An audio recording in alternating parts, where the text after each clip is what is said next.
Hello YouTube, today we'll be looking at my Aromage deck. Aromage is a deck like a plant monsters that revolve around life points, or rather revolve around gaining life points and using that to proc their effects. The effects can vary from several generations of card economy to interacting with your opponent in various ways. These seem to be more of a combo-ish deck, and Jasmine, in addition, and it being adorable is usually also had a link form picture to the left that actually did see quite a bit of play when she was released in the OCG, partly responsible for FTK involving Phoenix and Cluster Amaryllis, which of course got the card banned on both territories. That bit of trivia aside, let's get started. For our monsters, we begin with Whirl, I run free, Jasmine, who I also run free, Kanaga 1, Rosemary 1, Marjoram 2, Bergamot 1, and Angelica 3. The level 1s have a way to special summon themselves and allow you to get the synchro monsters. Jasmine is the deck's basic draw engine as well as allowing you to get an additional normal summon out. Kanaga helps debuff your opponent's attack, which can come up in some scenarios. Rosemary can turn your monsters into defense. Marjoram also special summons herself. Bergamot can get up to 2,000 attack until the end of your opponent's turn if you got more life points twice in both turns. These are the in-feed monsters. There's basically some of their effects can get pretty powerful, especially when you have a consistent way of getting life points every turn, which I'll get to here. But their synchro monsters and their link monsters probably carry the strategy more. For the on-theme back row, we'll start with the traps. These being Blessed Winds and Humid Winds. We follow that up with their archetypal field spell Aroma Garden and their continuous spell Aroma Gardening.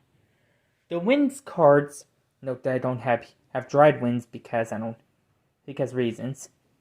I think they pretty much serve as interaction or an action or another way, in more or less, mostly blessed winds. Human winds, and on the other hand, on top of having a very cool artwork, it also allows you to search an Aromage monster by paying 1,000 life points. And you can also gain 500 life points if you're lagging behind them.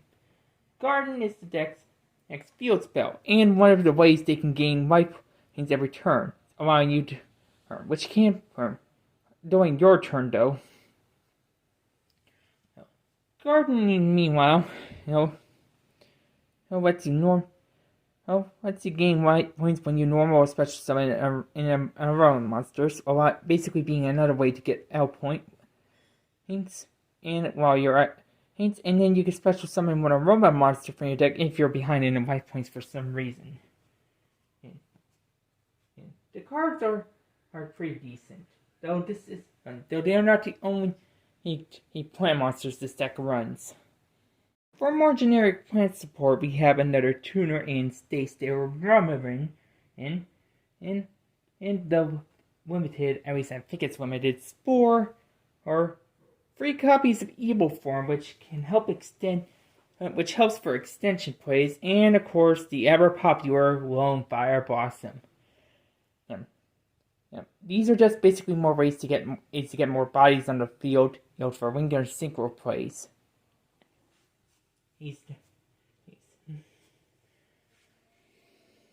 Not quite done with the monsters yet, but I wanted to get the more miscellaneous spells out of the way first. We have Super Solar Nutrient, which can let you tribute a monster to special summon a higher level monster within a given range. Terraforming for Searching Garden, 1 for getting to Roar or Angelica. And Gingerbread House for another way to get an LP and possible action, or bait, depending on how you look at it. I also run on several rose cards, though cards, particularly Rose Fairy, Free Rose Princesses, and Free Rose Cloisters. sworn I could have sworn I had the rose bushes there, but I'm assuming they are in my other plant deck. Heck, which yes, I do have another plant deck. Heck. Anyway, heck. Now, so I guess the deck is kind of incomplete, as I'm pretty sure her Rose Fairy is there for the purposes which the Black Rose plays. That being said, at Rose Cloister around her, there is an interesting alternate field spell that is more general to plant dragons or to plant or rose dragon monsters.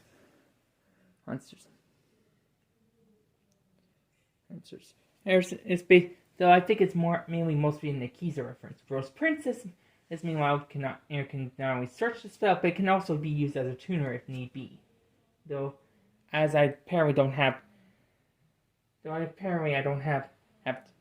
witches to make the cards work, so that's probably going to be something to address later.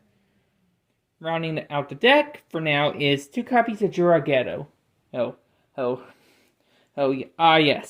Yes. Turns out, strange things happen when you hit weird DM error monsters. There's weird effects, such as an extra body in the battle phase and more life points. Yes, which means that one of Merrick's monsters actually has a home in a deck filled with magical aromatherapists. I'm sure there's bound to be some humor here from that particular juxtaposition. Lack of Rose Witches aside, I do consider this deck to be somewhat complete in that it at least has an extra inside deck. We'll go into the extra deck right now, starting again with the archetypal monsters. The aromatherapies are basically what happens when you give the Aromages a magical girl makeover, presumably Angelica. We have the resident cutie Jasmine, and a much more mature-looking sweet Margarine and Rosemary for the in-between. Jasmine and Margarine are probably the best searchers for the deck because of their accessibility and their ability to get monsters or fiend back row when they are out. Rosemary, meanwhile, buffs your monsters to complement Kanaga's debuffing of your monsters. So I would at least advise running the first 2. From there we have Desert Wilkis, Black Rose Dragon, Ancient Sacred Wyvern, Dawn Dragster, and Trish for the synchros. Wilkis is there because of a certain other card in the deck, Black Rose. It's a generally good synchro to have, Sacred Wyvern, and it can at least become a powerful beat stick that is pretty easy. Dawn Dragster, it brings spell and trap negation, and Trishula Trishula. Though I admit it's probably going to be difficult to summon in outside specific circumstances, but it would be fun if you get it off. As you can see, most of these are level 7 monsters.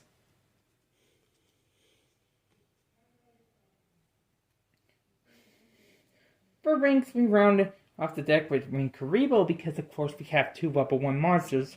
Yugioh Skulldread, Barricade Board Blocker for recycling, Crossbows Dragon, and the ever infamous Crystron Hockey Fibrax, which allows you to special summon in a synchro tuner from the extra deck during your opponent's turn, or meaning that Desert Wilkis was tailor-made for this guy.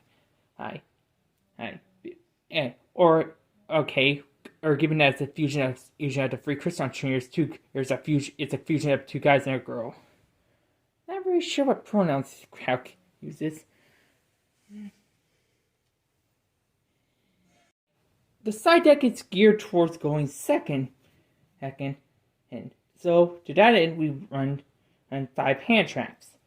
3 of Ghost Sister and Spooky Dogward, and 2 of Ghost Mourner and Moonlit Chill. Both of these are effectively supposed to help with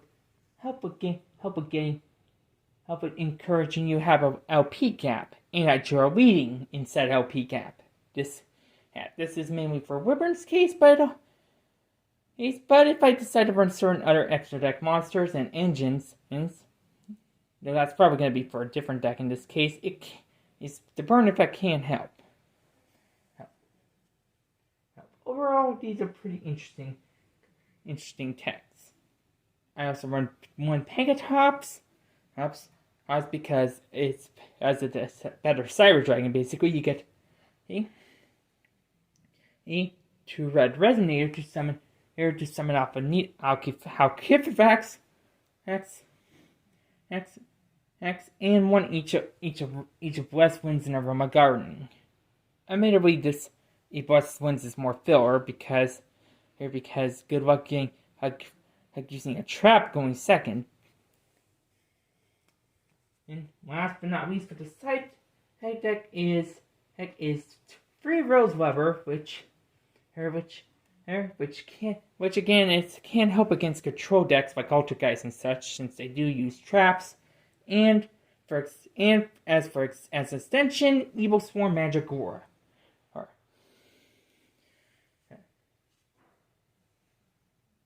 That should be it for my Aromage deck, though I'll probably revisit it once I eventually add the Rose Witch cards to it. Pretty sure I just left them in there because they are searchable by other means, but I'm not exactly sure. Remember which. I think Cloister searches Rosemary or something. And regardless, I'll see you later.